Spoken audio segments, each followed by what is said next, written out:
Le rapport de gestion 2022 de la ville de Gland a été validé le 18 juin dernier par le conseil communal. Voici ce qu'il faut retenir. Composé de 75 conseillères et conseillers communaux représentant 4 partis politiques, le conseil communal a siégé à 7 reprises en 2022. Dirigé de janvier à juin par M. Razul Moji, il a ensuite été présidé par M. Rupert Schildbuck de juillet 2022 à juin 2023. Le conseil communal s'est prononcé sur 18 préavis municipaux, 2 motions, 5 postulats et 8 interpellations. Dans la séance du 16 juin, les comptes de la commune ont été approuvés à l'unanimité. Le budget amendé a également été validé à une très large majorité le 8 décembre. Première année civile complète dans sa nouvelle composition, la municipalité a notamment été amenée à développer un urbanisme respectueux du plan climat fédéral, cantonal et communal à l'horizon 2050 et à déployer la gestion du portefeuille des projets de la ville. Une stratégie transverse pour le développement durable a pu être appliquée. Des préavis marquants ont été approuvés, dont ceux pour le chantier de l'emblématique Vieux-Bourg ou pour l'agrandissement et la surélévation des complexes de Grandchamp et de Mauvernay. La population a voté sur la question du plan d'affectation Lacréto, tandis que le quartier de Lacomba a accueilli ses premiers habitants au début de l'été. Plusieurs phénomènes externes ont impacté la ville sur le plan humain et fonctionnel. Un centre d'accueil d'urgence pour les réfugiés a notamment dû être ouvert. Finalement, et malgré une conjoncture défavorable, la situation financière communale s'est trouvée équilibrée. En 2022, le secrétariat municipal a accueilli sa nouvelle responsable des projets transversaux pour gérer le portefeuille des projets de la commune. Un nouveau site dédié à la démarche Smart City a permis d'informer les citoyens et de réaliser un sondage. La crise énergétique a nécessité la mise en œuvre de mesures exemplaires d'économie d'énergie et de travailler sur les missions édictées par le canton. Sur le volet juridique, la ville a notamment exercé son droit de préemption permettant d'acquérir en priorité un bien fonds. La nouvelle analyse sur l'égalité des salaires a démontré que les femmes gagnent 4,8% de moins que les hommes en considérant les caractéristiques personnelles liées au poste de travail. Cette analyse sera réalisée tous les 2 ans, bien que la loi ne l'oblige pas. Les résultats positifs de l'enquête qualité de vie et sécurité publique ont été restitués à la population. 6 points de vigilance ont été identifiés et feront l'objet d'une communication spécifique. La fibre optique déployée entre tous les bâtiments communaux a permis une gestion centralisée de toute l'infrastructure réseau et accru la rapidité de transmission de données. Enfin, la remise conjointe du label Cité de l'énergie Gold et du label Site 2000 watts a eu lieu en présence de l'humoriste Thomas Wiesel.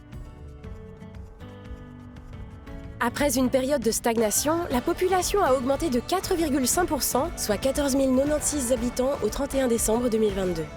11 couples ont fêté leur 50e anniversaire de mariage en présence d'un représentant de la municipalité et 10 couples leur 60e anniversaire. Le marché a accueilli entre 25 et 30 marchands les mercredis dès 16h. La ville se mobilise pour soutenir l'attractivité de ce rendez-vous plébiscité par les habitants. En partenariat avec le quotidien La Côte, la ville de Gland a hébergé la 2e édition de la Fête du terroir à Grandchamp. Les visiteurs ont apprécié la qualité des produits locaux proposés par la 50aine de stands présents.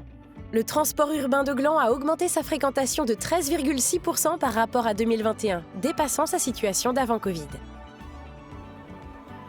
Les comptes annuels communaux ont affiché un excédent de 2,2 millions de francs, ce qui a permis de financer une part importante des investissements. Sur le volet économie, le premier pop-up shop a permis d'attirer de nouveaux commerçants à Gland de manière pérenne, en dynamisant le quartier du Vieux-Bourg. 4 projets ont été récompensés par un prix lors du forum Nouvelle Économie, qui a réuni les acteurs économiques pour une demi-journée de débat. En sport, la Gland Spring Run a attiré 649 participants, tandis que la Suisse Bouge au centre sportif d'Ambord a également été une réussite. Des séminaires sur le sport et la santé ont été organisés en collaboration avec le centre de santé de La Linière. Sur la thématique des domaines, un préavis a notamment été déposé pour la création de logements à loyer accessible et de logements en propriété par étage à prix abordable dans le quartier de l'Étra. L'année 2022 a permis la poursuite d'études sur plusieurs bâtiments communaux. Dans le quartier de Lacomba, la crèche Be Happy a été mise en service. Et les études et chiffrages pour l'achèvement des travaux et l'aménagement du bâtiment A5.1, propriété communale, se sont poursuivis. Une avancée notable a été réalisée dans les développements territoriaux. Le plan d'affectation communale a été transmis au canton pour examen.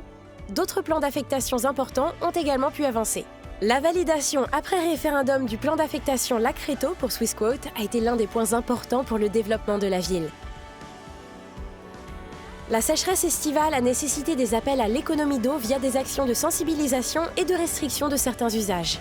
Après 12 mois de travaux, la nouvelle déchetterie de la ville a pu être inaugurée en juin. Les projets de réaménagement du Vieux-Bourg et de requalification de la rue de la Gare ont été adoptés par le conseil communal. La population a été invitée à donner son avis lors de processus participatifs qui ont permis de mieux répondre aux attentes et de déceler de nouvelles idées.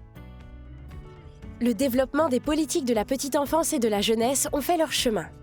La Maison de l'Enfance s'est déployée sur 2 sites et regroupe le centre aéré, la pause déj et les devoirs accompagnés.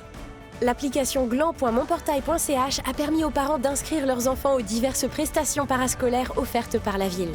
Le Relax Resto s'est agrandi grâce à la création d'une mezzanine pour accueillir les élèves de 7 et 8P durant la pause de midi.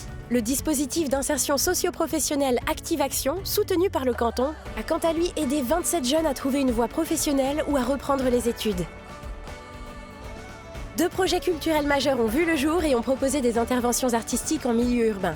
La bibliothèque communale et scolaire s'est quant à elle dotée d'un nouveau site internet. Innovant et pilote, le projet Vieillir chez soi a été lancé pour faciliter un maintien à domicile des seniors grâce à une adaptation architecturale des logements et au renforcement des solidarités de proximité. Vous voulez en savoir plus? Retrouvez tous les détails sur gland.ch.